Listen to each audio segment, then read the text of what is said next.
Today we are going to talk about what we think the future of cloud gaming is. We're going to tell you about it.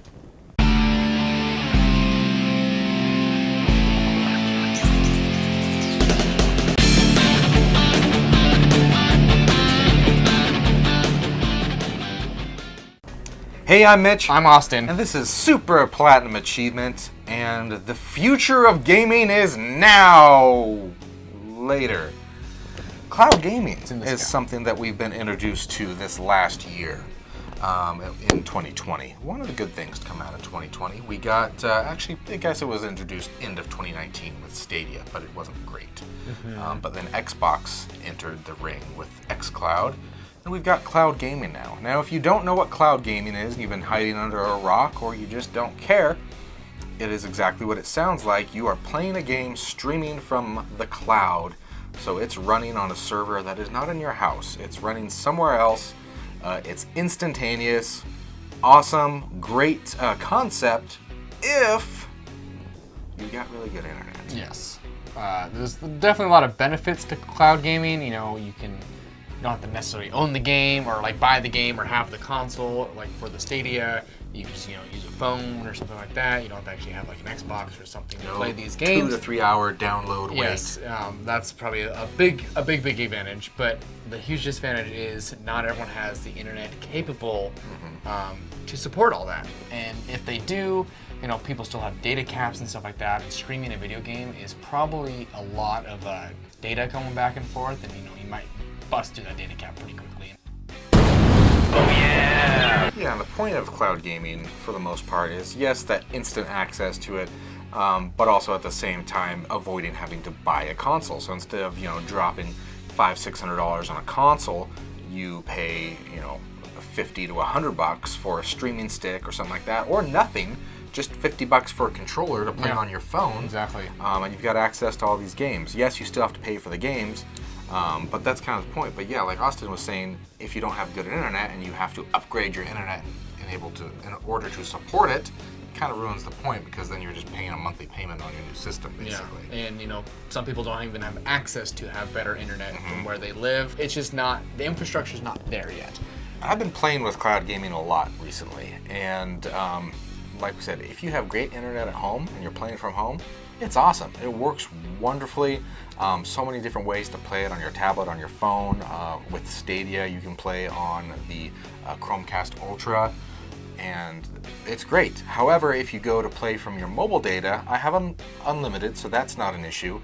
And where there's good speeds, it works fine. But we are in Idaho, and Idaho doesn't have the fastest mobile data everywhere. You get, 2 miles outside the freeway area, yes, the freeway is what we call it here in Idaho, then you lose service and it becomes unplayable. Yep.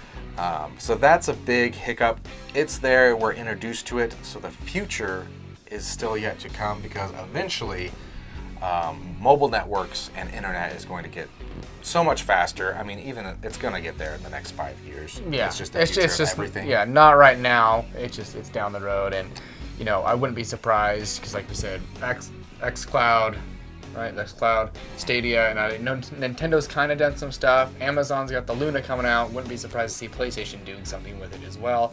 It's obviously really popular if they are multiple platforms are doing it. And I can't see the uses of it. I'm trying to be a realist here, and we're not there yet. Yes. To maybe have it take maybe over if you lived in console gaming. Tech Central, San Francisco or something, it'd be fine. But it's not here yet. But for certain people, like I've been playing Stadia a lot because I have good internet at home, and the Chromecast, it's awesome. I can just unplug my Chromecast Ultra and put it on a different TV real quick if I want to play, or pay another $50 and go put 2 Chromecast Ultras in my house, and it's a seamless transition. You are like, oh, hey, I want to use this TV. Okay, you take your controller, you go to the other one, put in the code, boom, you're playing it on another TV. Really cool, a lot of cool things to come with it. I do think it is the future of gaming, and specifically, I think it's the future for Nintendo. I think Nintendo, they're going to stick with the Switch and be the hybrid console, but in order to keep up and have some of these AAA titles come to their system, they're going to need to be able to support something with a little bit more power. Cloud gaming. And cloud gaming's the way to do that. They've already done it with a couple games. We've seen it with Assassin's Creed Odyssey and with Control. But like I said, you have to have good internet, and with the Switch, it is not a mobile internet compatible device. So you either have to do a hotspot on your phone, or I think they might release a new console that has that ability built in, like the 3G Vita that came out for Sony. I think we're going to see a lot of innovative things from Nintendo, because that's what they do. They sure do. If you want to check out our 5 gimmicks that worked, a lot of them are Nintendo's gimmicks. So. And a lot of them didn't work too, which happened to be Nintendo. Yeah. So Nintendo is not afraid to swing at the ball and see if they work, to throw spaghetti on the wall and see what sticks, to reach into the bag and see what cats they get. I don't know. Or they're sticking their heads in the clouds. Yeah. So that's kind of what we are thinking for the future of gaming. I'm excited to see what the Amazon Luna has to offer. It's very much Stadia-esque. It doesn't have its own console brother and sister like XCloud does. XCloud is an expansion of Xbox, but that kind of seems like what Xbox might be planning for in the future. Is maybe they're thinking in the next 10 years they're not going to have to do another console because XCloud is able to take over, which is very possible. So we'll see where the future leads. For now, it's a great direction, but we're not there yet. We've got a few more years. Still a little gimmicky. Yeah. So what are your impressions on cloud gaming? Do you think it is the future? Do you think it's just a fad that's just going to go away and we're going to stick with consoles forever? Tell us what you think in the comments. If you like this video, give us a big thumbs up. Subscribe to the channel. It helps a ton. We want to be able to keep going and continue to provide you with content. And if you like our other content, check it out and make sure to stop by again with Super Platinum Achievement. See ya.